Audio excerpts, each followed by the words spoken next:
கர்த்தருக்கு ஸ்தோத்திரம். உன்னதமான தேவனும் உலக இரட்சகருமாய் இயேசு கிறிஸ்துவின் நாமத்தினாலே உங்கள் யாவருக்கும் அன்பின் வாழ்த்துக்கள். இந்த வேளையிலே விசுவாச அறிக்கை செய்வதனால் வரக்கூடிய ஆசீர்வாதங்களை குறித்து பார்க்கலாம். மத்தேயு 15:28 ஆண்டவராகிய இயேசு கிறிஸ்து கானானிய ஸ்திரீயை பார்த்து சொல்லுகிறார், ஸ்திரீயே, உன் விசுவாசம் பெரிது, நீ விரும்புகிறபடி உனக்கு ஆக கடவுது என்று சொல்லுகிறார். அப்படியே நம்முடைய வாழ்க்கையிலேயும் நாம் விரும்புகிறபடி விசுவாசிக்கிறபடி தேவன் நமக்கு செய்ய வல்லவராய் இருக்கிறார். யார் யாருடைய வாழ்க்கையிலே இப்படி செய்தார்?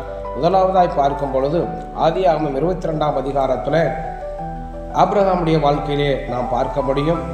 தேவன் சொன்னபடி மோரியா தேசத்து மலைக்கு தன்னுடைய மகன் ஈசாக்கை அழைத்து கொண்டு பலி செலுத்த போகிறார்.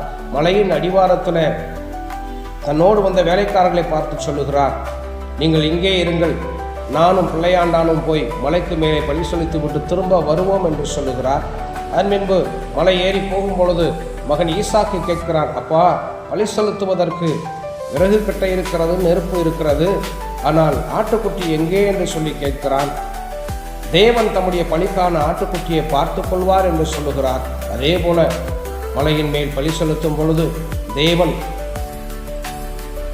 அவருடைய மகனாகிய ஆபிரகாமுடைய மகனாகிய ஈசாக்கை பலி செலுத்தாதபடிக்கு அங்கே ஆட்டுக்கடாவையை ஏற்படுத்தி கொடுத்து அங்கே தம்முடைய பலிக்கான ஆட்டுக்கடாவை பார்த்து கொண்டார். ஆட்டுக்குட்டியைத்தான் அவர்கள் பலி செலுத்த நினைத்தார்கள். ஆனால் ஆட்டுக்கடாவே அவர்களுக்கு தேவன் தந்து ஆசீர்வதித்தார். இதுபோல நம்முடைய வாழ்க்கையிலே தேவன் நாம் சிறிய காரியத்தை விரும்பினாலும் பெரிய ஆசீர்வாதங்களை நாம் நினைக்கிறதற்கும் செபிக்கிறதற்கும் அதிகமாய் தந்து நம்மை ஆசீர்வதிப்பார்.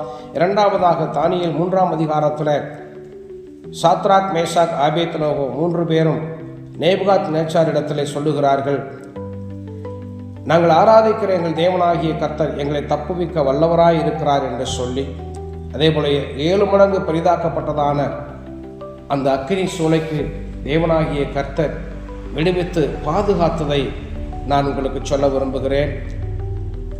இந்த 3 பேரையும் பராக்கிரமசாலிகள் தூக்கி கொண்டு வந்து 7 மடங்கு பெரிதாக்கப்பட்ட அக்கினியிலே தூக்கி போடுகிறார்கள். தூக்கி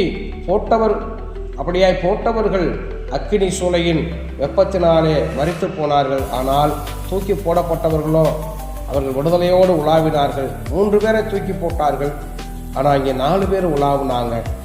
அந்த 4வது நபர் யாரென்றால் ராஜாவே அவன் அப்படியாய் பார்த்து சொல்லுகிறான், இந்த 4வது நபர் தேவபுத்திரனுக்கு ஒப்பாய் இருக்கிறார் என்று சொல்லி அதை பார்த்துவிட்டு ஜீவனுள்ள தேவனுடைய தாசராகிய சாத்ராக், மேஷாக், ஆபேத்நேகோ ஆகிய நீங்கள் தயவு செய்து வெளியிலே வாருங்கள் என்று சொல்லி வெளியிலே வந்த பொழுது அவர்களுடைய தேவனாகிய கர்த்தர், நீங்கள் ஆராதிக்கிற தேவனாகிய கர்த்தர் தான் மெய்யான தேவன், இவ்விதமாய் ரட்சிக்கத்தக்க தேவன் வேறொருவரும் இல்லை என்று சொல்லுகிறான்.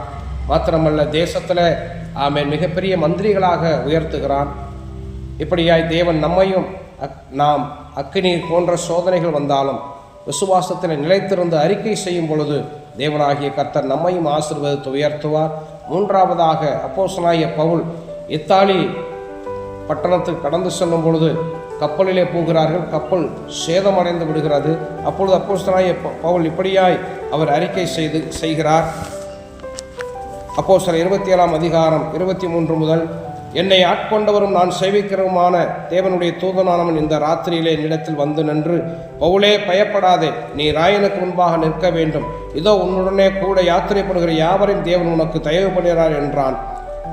அடுத்தபடியாக, ஆனபடியினால் மனுஷரே திடமனதாயிருங்கள், எனக்கு சொல்லப்பட்ட பிரகாரமாகவே நடக்கும் என்று தேவனிடத்தில் நம்பிக்கையாயிருக்கிறேன் என்று சொல்லுகிறார். அதே போல அவர்கள் மெலித்தா தீவிலே கரை ஒதுங்குகிறார்கள். கர்த்தர் காப்பாற்றுகிறார். அங்கே அந்த கப்பல் சேதம் என்ற சோதனைக்கு பின்பு அந்த மெலித்தா தீவிலே கர்த்தர் பவுலை கொண்டு அந்த தீவினுடைய தலைவன் குபீரனுடைய தகப்பனாருக்கு இரத்த பேதியிலிருந்து சுகத்தை கொடுக்கிறார். இதை கேள்விப்பட்ட அநேக மக்கள் பவுலினிடத்திலே கடந்து வருகிறார்கள். அனைவருக்கும் ஜெபம் பண்ணின பொழுது பூரண விடுதலையும் சுகம் உண்டாகிறது.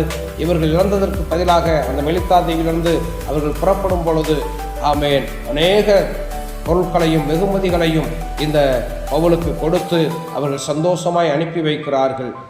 இப்படியாக தேவனாகிய கர்த்தரை நோக்கி இந்த பவுல் செய்த விசுவாச அறிக்கையின்படியே பவுலையும் கூட பிரயாணம் பண்ணினவர்களையும், அதாவது 276 பேர் அந்த கப்பலிலே பிரயாணம் பண்ணினார்கள், அத்தனை பேரையும் கர்த்தர் ஜீவனுக்கு சேதம் வராமல் காப்பாற்றி பாதுகாத்து வெளித்தாதேவிலே கரை ஒதுங்கச் செய்து இந்த சோதனைக்கு பின்பதாக மிகப்பெரிய ஒரு வெற்றியை கொடுத்து ஆசீர்வதித்தார். இதே போல நம்முடைய வாழ்க்கையிலேயும் தீமைகளுக்கு பின்பு, சோதனைகளுக்கு பின்பு, பாடுகளுக்கு பின்பு நமக்கு நன்மையையும் கிருபையையும் முன்னேற்றங்களையும் மேன்மைகளையும் நமக்கு பரிசாக தந்து நம்மை ஆசீர்வதித்து கனப்படுத்துவார். கர்த்தர் தாமே இந்த வார்த்தை மூலமாக உங்களை ஆசீர்வதிப்பாராக. என்றும் அன்புடன் pastor K. Paul Palaniyandi. Thank you. God bless you.